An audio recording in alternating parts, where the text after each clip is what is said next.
This made me want to hold my breath. I'm like, I'm sorry. Yeah. What's up, folks? What's up, you guys? I'm Juan. I'm Crystal. Make sure you go hit that subscribe button and turn on those post notifications. We post every single day. And make sure you go comment down below what you guys want us to react to next. So in today's video, we're reacting to Is It Too Late to Stop Climate Change? So we're reacting to the same person who made that sun comparison video, which was very crazy, like just to think about how big they were. But no, it's definitely intriguing, more specifically the fact that we're kind of seeing it. Like I was just talking to you the other day about how things are a little bit different, how I used to associate certain weather patterns, because we're from Michigan, you know, so we experience every weather. So we'll experience certain weather patterns associated with like the holidays, and then they won't happen anymore. I remember growing up, it used to snow on Halloween. Or at least it used to be cold enough to snow. It'll be cold, but these past few Halloweens, it's been actually pretty warm. And then Christmas. Yeah, Christmas, we usually have a snow white Christmas, like beautiful white snow. And for like the past 3 years, so, it has no snow. And then this past winter, I love going sledding, right? I don't know if it's been everywhere else, but it has snow almost every day and then melted by the end of the day. The only time we had consistent snow was like 3 days in January. Yeah. Every other day, it was like, it just kept melting. Every time I went out, I'm like, oh, finally it's snowing. I went outside, it was gone. And I'm like, what's going on? Yeah, like I noticed that too because I did have to go from, school. So I used to drive in the snow and sometimes I'm like, so you was happy. Yeah, look, sometimes I was like, I don't know. But for Christmas, I was kind of upset because I do want a white but Christmas, it's like we're starting to get used to not getting snow on Christmas now because it's just becoming normal. Climate change is just too much. There's never any good news. Only graphs that get more and more red and angry. Earth. Almost every year breaks some horrible record, from the harshest heat waves to the most rapid glacier melt. It's endless and relentless. We've known for decades that rapid climate change is being caused by the release of greenhouse gases. Right. But instead of reducing them, in 2019 the world was emitting 50% more CO2 than in the year 2000. And emissions are still rising. Why is that? Why is it so hard to just stop emitting these gases?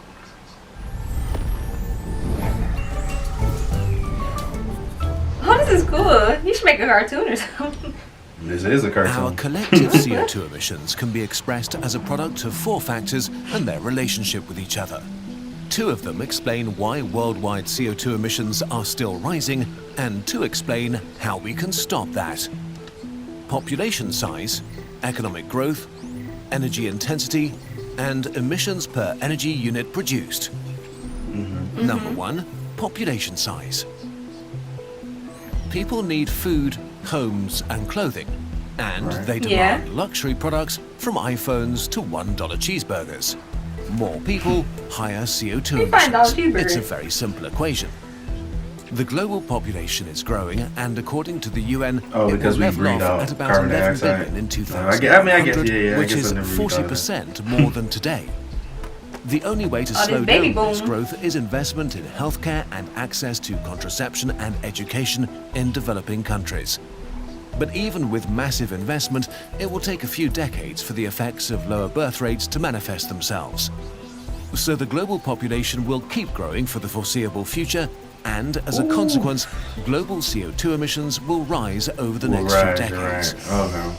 Number 2, growth or getting richer. But it's not just about our numbers. The richer and more developed we are, the more emissions our lifestyle produces. A programmer in the US has a higher CO2 footprint than 50 farmers in Uganda. The world's wealth is growing almost everywhere. And although it's far from evenly distributed, economic growth has led to the highest standards of living and the largest reduction in extreme poverty in human history. Growth has become the dominant mantra of the world's economies. That's crazy. No matter Something what so kind good of political system can be so bad at the same time. It's unlikely that rich countries will give up the concept of growth anytime soon. But even if they were to, developing countries want to become rich too. For billions of people, the end of growth would probably mean staying poor, and so developing countries are not willing to stop growing their economies. All in all, we can be sure that growth as a guiding economic ideology is not going to More. go away anytime soon. Yeah. More countries and their citizens around the world will grow and become richer, while the rich economies will continue to grow their wealth. There are some signs that growth can be decoupled from CO2 emissions, but we're not close to that yet. As a consequence of this growth, CO2 emissions will rise. Okay, so far we've learned that because of population growth and economic growth, humanity's CO2 emissions will increase, which is the opposite of what should be happening. We need to slow, peak, and then reduce annual emissions. The next two factors describe how we can actually do this. Number 3, energy intensity. Energy intensity describes how efficiently we use energy. A street food vendor in rural Brazil might burn coal to cook, while a street food vendor in France might use an induction stove powered by nuclear energy. The latter is way more efficient. The more efficient something is, the less energy we need to do something, be it powering a metropolitan area or grilling a kebab. So making our technology more efficient and coming up with more efficient ways to organize our societies is one of the most important ways to reduce the modern world's CO2 dependency. This can mean everything from reducing power consumption with AI, the electrification of the transportation and... I wonder, with all these innovations that we're having, how dependent are we still on fossil fuels? You know, like solar power, batteries. You know, the Tesla is strictly like battery. Yeah, but it's like most other cars. Yeah, most other cars. Yeah. So it's like, I wonder what's the percentage of how much has changed to a more electronical thing, whereas some of them are still using fossil fuels to function. You know what I mean? Yeah. Like, I wonder what the percentage is, if it's still more. I'm assuming it's still more fossil fuel. Yeah. Things, yeah. Honestly. But that honestly, I never even thought of that, because we breathe out carbon dioxide every day. So it's like we literally produce it all the time. And so when you have so many people, that's adding to it. Yeah, exactly. That's crazy. I never thought. I've always, thought about like cars and industry plants and stuff and whatever. I've never really thought of just you yourself. Exactly, us. We're the cost. Yeah, of We're course, killing but I mean, Earth, we can't really avoid, breathing. Exactly. Yeah. industrial sectors or sustainable concrete production. The opportunities I'm a delivery driver, so I'm always using gas. And human ingenuity Sheesh. can run wild. But we know that increasing efficiency alone will not be enough, mostly for 3 reasons. 1, direct rebound effects. This means that once something becomes more efficient, it's used more, and so overall the increased efficiency does not lead to a reduction as impressive as you would first think. Or worse, sometimes more efficiency makes humans not use less of a resource, but more of it. When planes became more fuel efficient, So it just ticket adds up prices anyway. decreased Yeah. and more people started to travel by plane. How are we gonna stop? What So did I making about? things more You're screwed. efficient does not automatically mean less energy use in total. It might have the opposite effect. Oh 2, man. indirect rebound effects.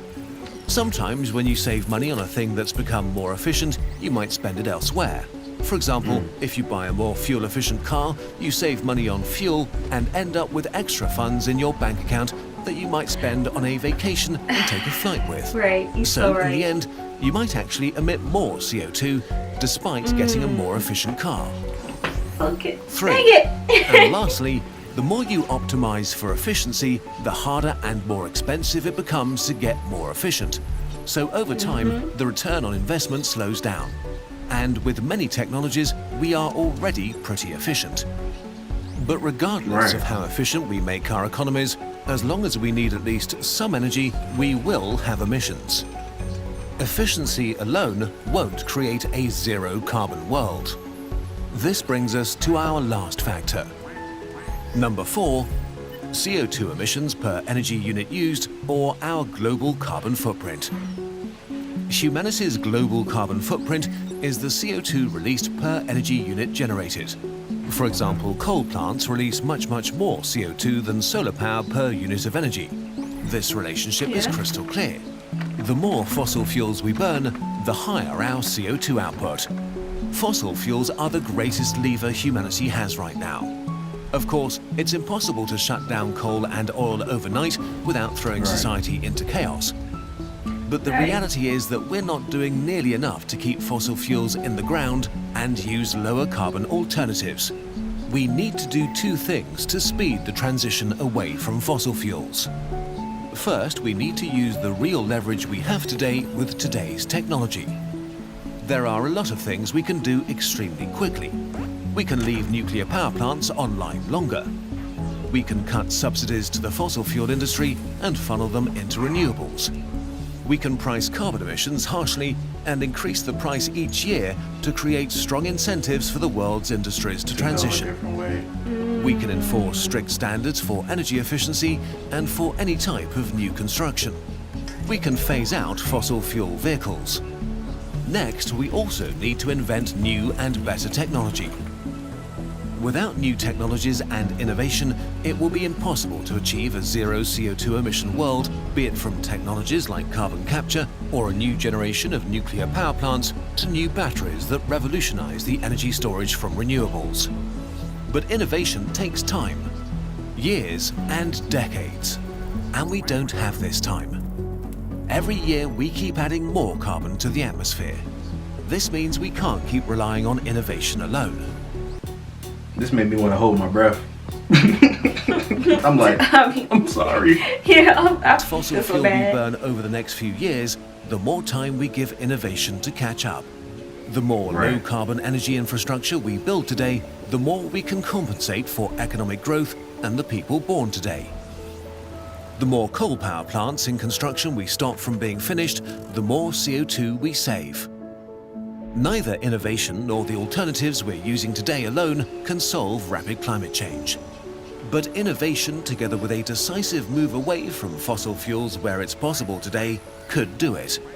Solving climate change will be complicated.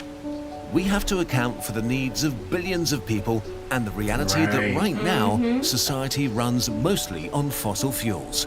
Because you can ruin a not lot of people's change life if you overnight, cut that out. but it needs to change as quickly as possible. And it is still very much possible. Alright, well, that's good. Okay, We'll look at good. different Well, aspects at least we have of climate hope. change and how to solve it in more videos. Let us know what kind of stuff you want to know more about. Well, at least we know that there is still a chance that we can help the earth Yeah. and save ourselves. I feel like I remember when we was first learning about this, it was a lot of political debates going on. Yeah. And a lot of people were just against it. It was like, no, it's not real, it's not true, whatever. And I think now most people accept that this is a reality. Yeah. And you just kind of got to wonder, like, man, are we going to really just keep doing what we doing or not accept the better innovations and then just leave like a crazy planet for our future generation? You know what I mean? Like, how bad will it be for our grandkids or like great grandkids? Exactly. At the rate this is going, because I remember in like 5th grade, well, when I was first introduced to like this stuff, and everything was normal, you know. Yeah. But by the time I'm 21 right now, I'm starting to literally see it and experience it, and that's exactly what they used to say. Like, it's gonna come faster than you think. And they weren't lying.